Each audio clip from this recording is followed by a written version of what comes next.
election result, but the real reason is tariffs. The tariffs are coming in. And as you know, last night I was with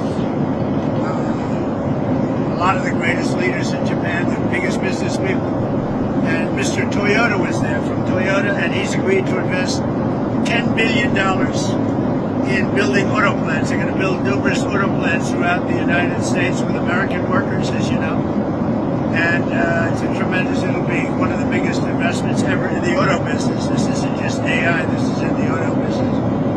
So, and that was because of tariffs. This way, it's the whole story. If you build in the United States, you don't have any tariffs. So everyone's coming in. We're up to close to $20 trillion of investment. And yesterday, as you saw, we picked up about $518 billion. These are big numbers. These are numbers that no country has ever seen before. And we're now going, as you know, to South Korea. Then I'm meeting tomorrow with President Xi.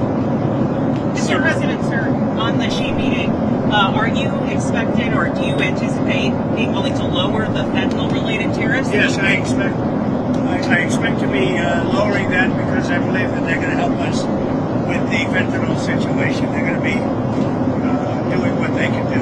And on the rare earth firms, sir, do you need to see more than just a one-year delay? Is that sufficient to make other concessions? I don't know. We haven't talked about the timing yet, but we're going to work out something. We're doing very well with rare earth, as you know, and I think we're going to make a big step with fentanyl. The thing with fentanyl, the border is now so tight, it's much tougher for them. Doing very well with that. I call them the drug by sea. You know, the boats, we took out 4 of them over the last 2 days, and they're really stopping. They're not coming anymore. They're coming by land, but to a lesser extent. And if necessary, we're going to, well, it will be necessary probably, but we'll be hitting them at land. But the boats are very few and far between.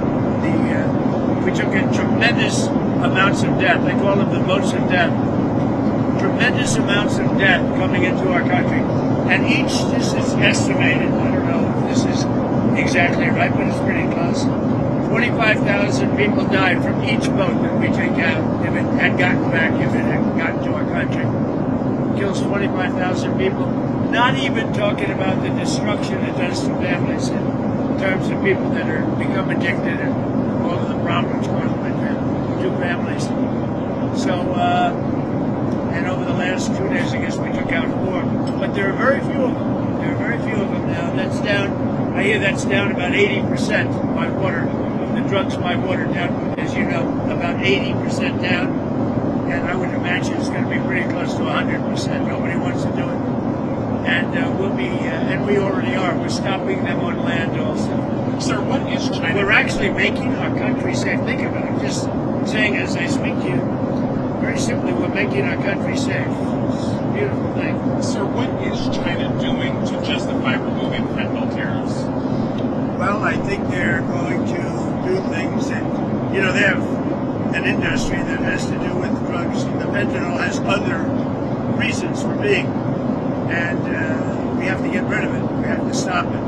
And now we're stopping it at the border to a very much larger extent than ever before. Under Biden, yet open borders, the stuff was flowing in.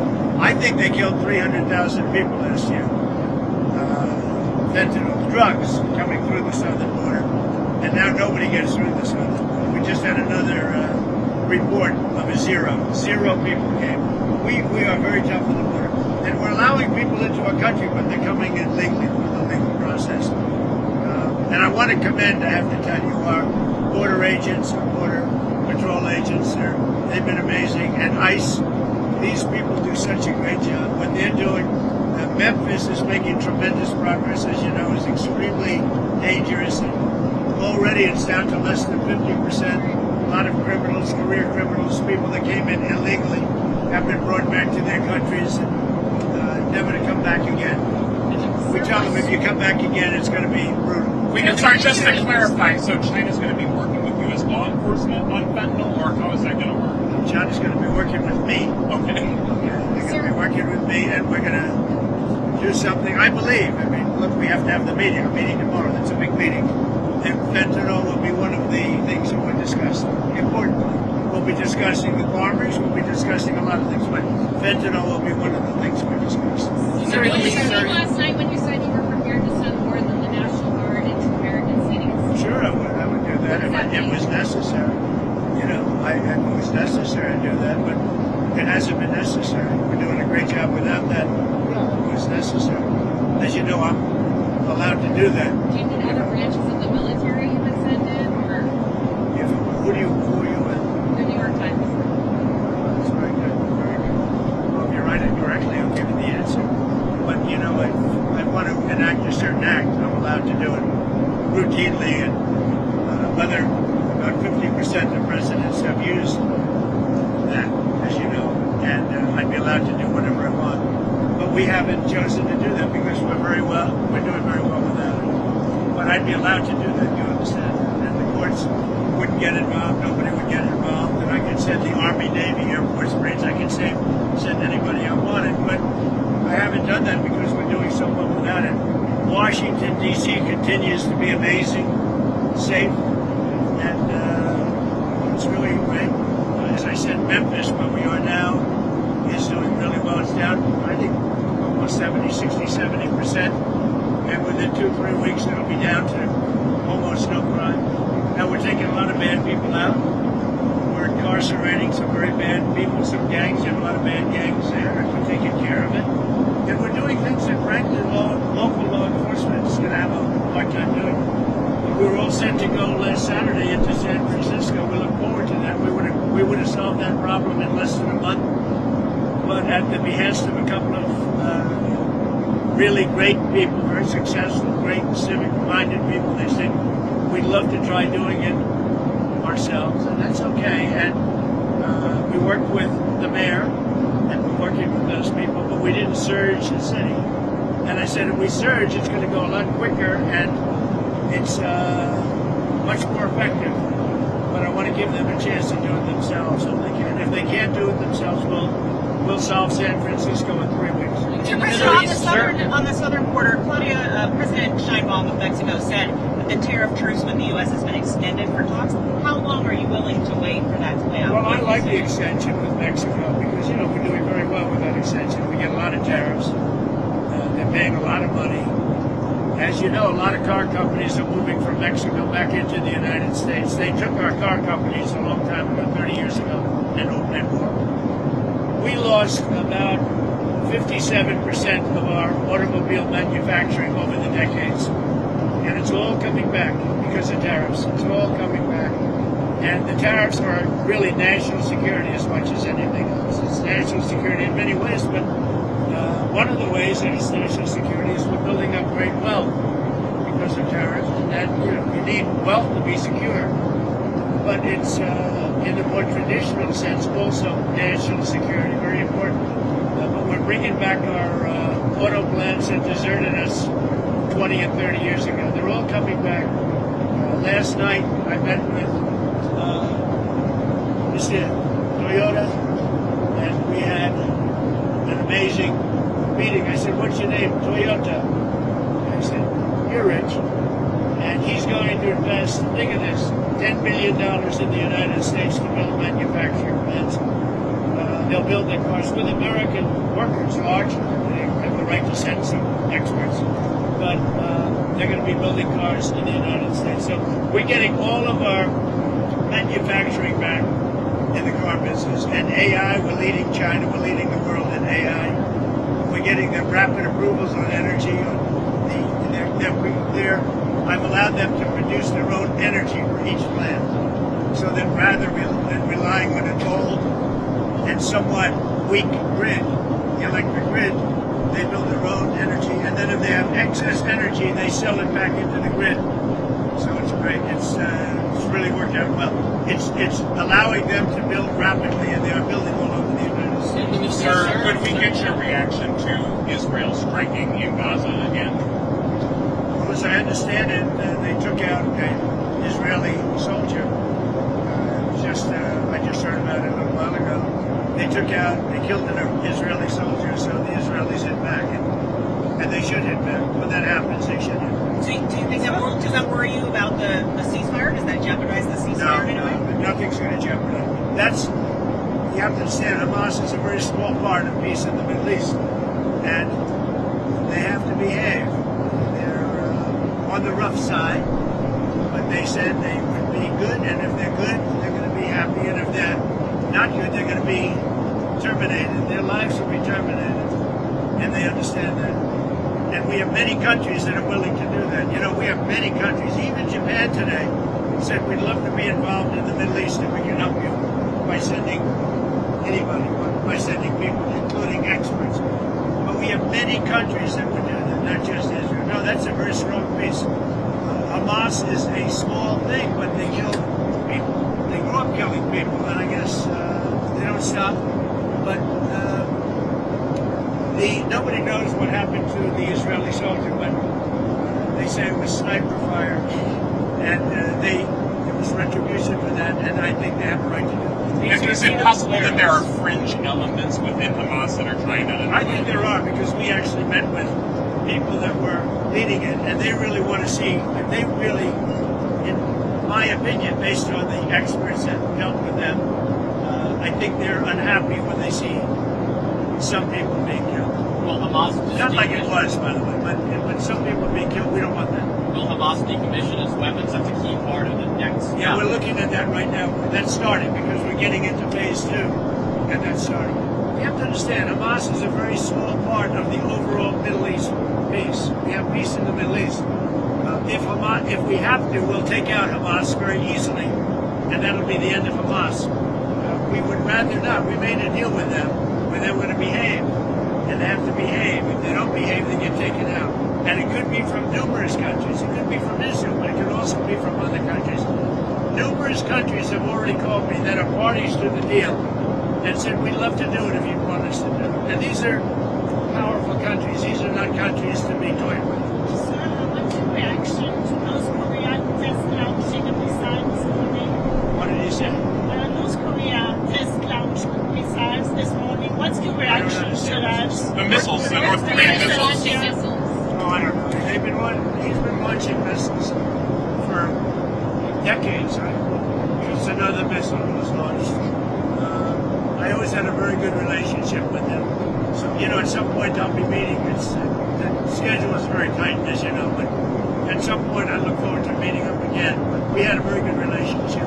I mean, more than a relationship. We had a really good understanding of each other. We met, we spoke to each other numerous times, and we had a good relationship. At some point we'll be involved with North Korea. Is that means there's no meeting with Kim Jong Un yesterday? I don't know.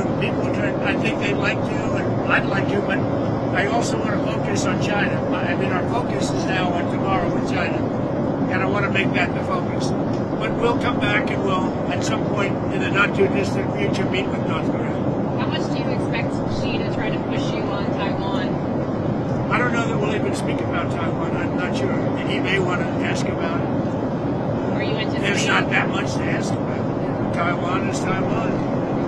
But the beautiful part about Taiwan, frankly, and they understand it, is we're bringing a lot of those chip makers into the United States. If you look at the #1 chip maker in the world, they're building a massive factory in Arizona, the biggest in the world, actually, for making chips. If you look at NVIDIA is doing unbelievable. We're bringing a lot of the Taiwan business back to the United States. I think within 2 years, I think we'll have 40 to 50% of the chip market. But that's happening, and I don't know, it's happening because of the tariffs. It's also happening because of the fact that probably maybe they're a little bit concerned about things. Who knows? But they are, tremendous, I don't know if you're reporting it, but massive numbers and percentages of the chip business is coming back right now as we speak. They're building plants in Arizona, Texas, and other places. On chips, sir, have you agreed, or will you agree with Xi potentially to allow the license of more exports of NVIDIA Blackwells or So we'll be downgrades? speaking about Blackwell. We'll be speaking about Blackwell is the super duper chip. Yeah. Blackwell's amazing. NVIDIA makes it. The Jensen is an amazing, brilliant man. And it's probably 10 years ahead of any other chip. And unlike a lot of other businesses, you just can't catch it. It's mostly you can copy and you can do things you really can't in the chip business for whatever reason. reason. It doesn't work that way. But Blackwell just came out. Jensen presented me with the first Blackwell chip 3 days ago in the Oval Office. And it's an amazing thing that they've done. But that's our country. We're about 10 years ahead of anybody else in chips, in the highly sophisticated chips. I think we may be talking about that with President Xi. China's actually discouraged sale of purchase of those chips. Is that something that's on the table? Well, China actually terminated the relationship with NVIDIA. That was a big thing, but in the meantime, NVIDIA hit a brand new high. As did, the stock market yesterday hit the highest ever that it ever was. So all of the markets, every one of our markets, we're doing great. The country is doing great. We have the shutdown caused by the Democrats, and at some point they'll come back. I think they're getting just killed right now, but all they have to do is say, let's get back to business, and we're back. There's nothing to sign. There's nothing to negotiate.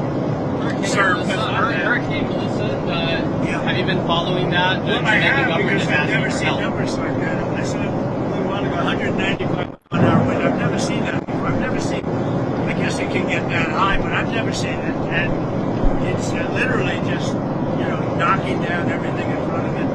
It's a stage 5, I guess. And you don't see stage 5. You don't see 5s, right? You see 4s and 3s, but this is a 5 early on, meaning it gets worse. So it's done a tremendous job. You mean on Jamaica? Is the United States going to? Well, we have to. On a humanitarian basis, we have to. So we're watching it closely, and we're prepared to move. But it's doing tremendous damage as we speak. It's right there right now. Sir, can I ask you?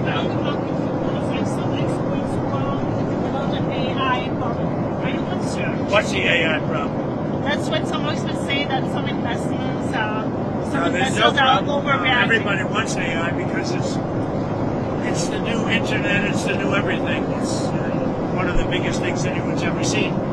So everyone wants it. Yeah, I mean, the only problem is if you don't get it. In order to get it, you have to be able to produce tremendous amounts of electricity. And we're allowing them to produce and make their own electricity. This way, they don't have to rely on government. And by the way, they're making electric plants that are so sophisticated and so incredible, so much beyond, that companies that make and service electricity, the Con Edison, all the different companies that do that and do it well, but they've never seen anything like what's happening. It's almost a revolution in the making of electricity, the level of sophistication. Sir, Speaker Johnson says that there's no time to amend the Constitution to allow you to serve a third term. Is that an accurate representation of the conversation? I don't want to even talk about that because, the sad thing is I have my highest numbers that I've ever had. As I said, I ended 8 wars and we have the greatest economy in history. And by the way, energy prices are way down. Everything's way down. Beef is a little bit high. We're going to get beef down too. But prices are down and the economy's up. The only thing that's not down is the stock prices. And 401ks are through the roof. Everyone's 401ks hitting records. So we have the greatest economy we've ever had. I have my highest poll numbers that I've ever had. And, based on what I read, I guess I'm not allowed to run. So we'll see what happens. Johnson says you're trolling when you talk about a third term. Are you trolling or are you serious? I don't think he said that. I don't think he used that term, but it's a very interesting thing. I have the best numbers for any president in many years, any president. And I would say that if you read it, it's pretty clear. I'm not allowed to run. It's too bad. But we have a lot of great people. Stamps will stop being sent out on Saturday. The Department of Agriculture says they cannot have any contingency funding to fund that. Is your administration food stamps, SNAP benefits? Is your administration? Well, we're going to get it done. The Democrats have caused the problem on food stamps. And of course, all they have to do is sign. And if they sign, I'll meet with them. They're all saying,